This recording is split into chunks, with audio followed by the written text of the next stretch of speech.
Сказка, которая не стареет. В Уфимском театре кукол премьера. Спектакль «Красная шапочка» в постановке режиссера Виктории Щербаковой. Сюжет любимой с детства истории остался неизменным, но актуальность от этого она нисколько не потеряла. Чему и сегодня учит народная мудрость, напомнит Маргарита Гафарова. Я иду к бабушке, она заболела, и я несу ей лекарства. Лекарства? Да. Ни спецэффектов, ни осовременивания. Классическая сказка в чистом виде. Милая, наивная, любопытная девочка и широко распахнутые доверчивые глазки-бусинки в буквальном смысле. Будь она какой-нибудь девочкой-букой, она бы никуда не пошла и ни с кем бы не встретилась. То есть доброжелательность не всегда на руку. Ну, конечно, эта сказка учит о том, что детишке не надо разговаривать с незнакомцами направо и налево. Все-таки это опасно может быть иногда. Народная европейская сказка, записанная Шарлем Перро, сегодня так и так звучит актуально, даже более чем когда-либо. Ведь образ волка – лишь метафора для обозначения зла, которое живет в некоторых людях независимо от времени и места. И нельзя доверять поэтому незнакомцам. Вот в нашей истории как раз мы учим, что надо выслушать, что говорят родители. И если ты не послушался их, чем это чревато, к чему это может привести. Вот. И хотели бы как раз это показать, донести до ребенка. Вот. А родители как бы со стороны, чтобы еще раз посмотрели, может быть, не надо отпускать. Если ты не уверен в том, что ребенок дойдет там, до детского сада один. Бывает же так, вот из автобуса вышел, сам на работу торопишься, ребенка отпустил. А если он не пойдет по этой дорожке и не дойдет до детского сада, а вдруг из-за куста выйдет дяденька и скажет: пойдем поищем вместе котенка.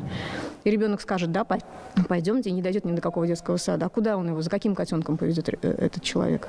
Ведь никогда не знаешь, что скрывается за ширмой. На правом деле страшно тебе?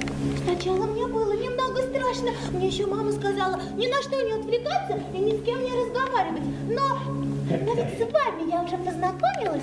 Значит, с вами мне разговаривать можно. Это уже 10-й юбилейный волк в творческой копилке народного артиста России Айрата Ахметшина. И все разные. Мудрый серый волк из сказки про Ивана Царевича, озорной хулиганистый волчонок, ученик лесной школы, даже хиппи был. Хипач был на Мерседесе, ездил. Его задача была поймать поросенка, но не съесть его, а предвкушение перед едой. Он, значит, его клал на поднос. У него, значит, были приборы, там ложка, вилка. Он надевал, значит, это самое себе сюда салфетку. И только, значит, хотел якобы приступить к еде, поросенок вскакивал и убегал. А в предыдущей «Красной шапочке» волк был эпатажный. Вот такой дураковатый был такой вот. Ему нисколько надо было съесть. Красный шапочка, сколько вот он себя показывал там. И он перевоплощался на глазах. Он был волк, потом превращался в собаку. Ля-ля-ля-ля-ля, ля-ля-ля.